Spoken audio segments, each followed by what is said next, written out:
Assalamualaikum warahmatullahi wabarakatuh. Teman-teman semua, kali ini aku akan menjelaskan beberapa materi terkait dengan bahasa, dialek, dan variasi bahasa.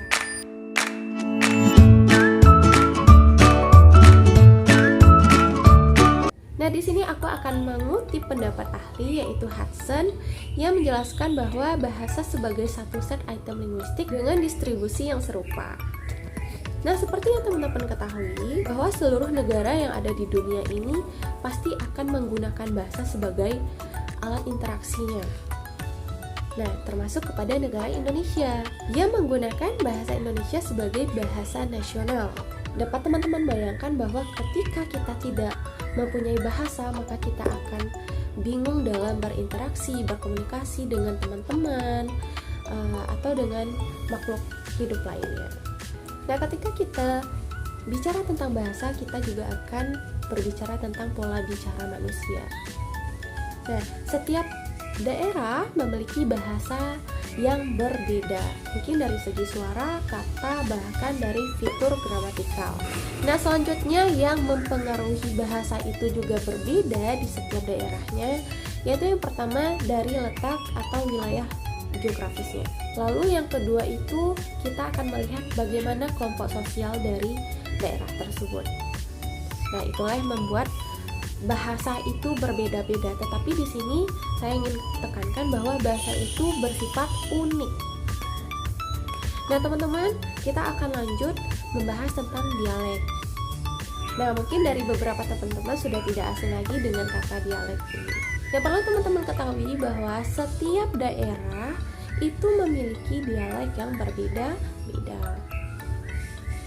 Perbedaannya bisa saja terletak dari segi intonasi, gaya, atau penekanan dalam berbahasa. Nah, ketika kita membahas tentang dialek, ada beberapa dari teman-teman mungkin menganggap dialek itu sama seperti logat. Nah, sebenarnya itu berbeda ya teman-teman. Nah, dialek juga berfungsi sebagai untuk mempermudah kita dalam mengetahui atau mengidentifikasi dari mana penutur tersebut berasal. Nah, setiap daerah itu memiliki dialek yang berbeda-beda. Nah, di sini saya juga akan memberikan contoh. Teman-teman bisa menebak dialek apa yang saya gunakan. Macam mana kau ini? Nah, ketika saya menuturkan bahasa tersebut, pasti teman-teman langsung mengira bahwa wah, ini pasti penuturnya dari Sumatera Utara. Karena apa? Teman-teman sudah mengetahui bagaimana cara penutur Sumatera Utara dalam berbahasa, dalam penekanan intonasinya, bahkan dari pemilihan kata atau pemilihan diksinya. Nah, itulah yang disebut dengan dialek. Jadi ingat ya teman-teman, setiap daerah memiliki dialek yang berbeda-beda. Saya tekankan lagi, setiap daerah memiliki dialek yang berbeda-beda. Itu dikarenakan perbedaan dalam pengucapan, bentuk, serta pilihan kata-kata yang digunakan oleh suatu kolektif tertentu. Nah, selanjutnya kita akan masuk ke variasi bahasa. Yang pertama itu ada register. Register adalah set item bahasa yang terkait dengan kelompok pekerjaan atau social discrete. Di sini saya akan memberikan contoh.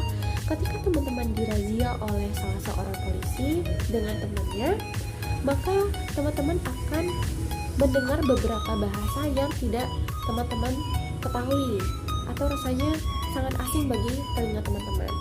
Nah, bahasa yang digunakan tersebut adalah terkategori register.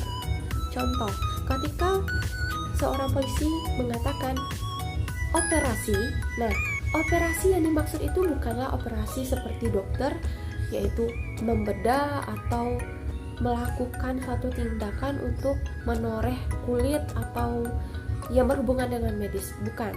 Tetapi operasi yang dimaksud adalah operasi razia. Razia yang dilakukan oleh anggota-anggota polisi. Nah, begitu juga dengan pekerjaan atau profesi-profesi lainnya. Setiap profesi atau kelompok pekerjaan itu memiliki bahasa-bahasa register yang hanya dapat dipahami dan dimengerti oleh kelompok-kelompok tertentu.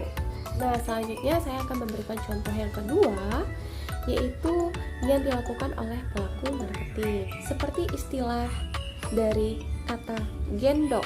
Nah, gendo pada pelaku marketing ini diartikan sebagai pembeli. Nah, ketika mereka bertanyakan apakah sudah ada gendo, artinya adalah apakah sudah ada pembeli. Nah, begitu teman-teman. Jadi bahasa-bahasa seperti ini hanyalah orang-orang tertentu atau kelompok-kelompok tertentu saja yang bisa memahami dan mengartikan dari kata-kata yang diucapkan. Kita masuk ke variasi bahasa yang kedua, yaitu ada gaya. Seperti yang pernah teman-teman lakukan, tentu dalam berbahasa kita memiliki gaya. Nah, gaya yang akan kita gunakan tentu akan melihat bagaimana situasi dan konteks pada saat itu.